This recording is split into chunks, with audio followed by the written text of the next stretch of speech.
Scare Masai dines at Trump hotel hours after getting fired, his companion raises eyebrows.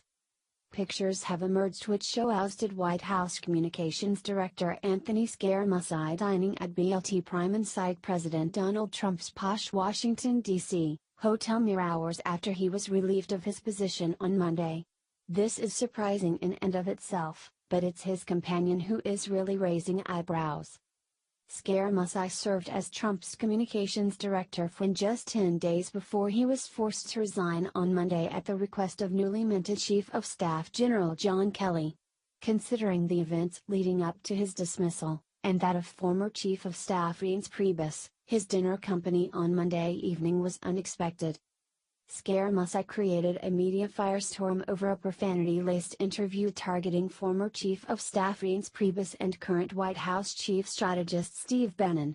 Priebus, who was suspected by some to be a source of White House leaks, resigned as a result of the turmoil.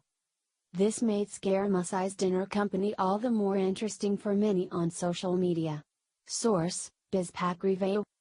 Along with a few administration employees, Scare Masai's most notable dining partner was former Trump campaign spokeswoman Katrina Pearson. The group was seated at a discreet table, and Scare Masai reportedly barely touched his food.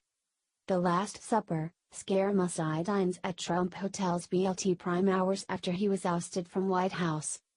Earlier in the day, Pearson sang Scare Masai's praises in a tweet proclaiming that he had successfully put an end to the leaks coming out of the White House. Scare Masai was fired at 8 a.m. but the press found out when the WH shop released it in the afternoon. Apparently, he stopped the leaks.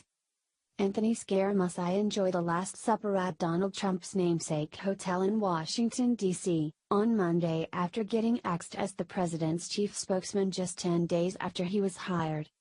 He dined at the Trump Hotel's BLT Prime with former Trump campaign spokeswoman Katrina Pearson and a couple of administration employees. Scare Masai spent most of the dinner on his cell phone and barely touched his food, after just over a week as the White House communications director, during which his most notable moment was a foul-mouthed rant about Reince Priebus and Steve Bannon. Source: Daily Mail. Apparently, Scare Masai has been ousted as Donald Trump's communications director but not as a member of his inner circle. As one of the president's most ardent supporters, it only makes sense that he would still be in contact with members of his staff. Perhaps Trump will utilize Scare Masai in some other capacity, but it remains to be seen what that might be. Please share the story and tell us what you think by clicking one of the buttons below. We want to hear your voice.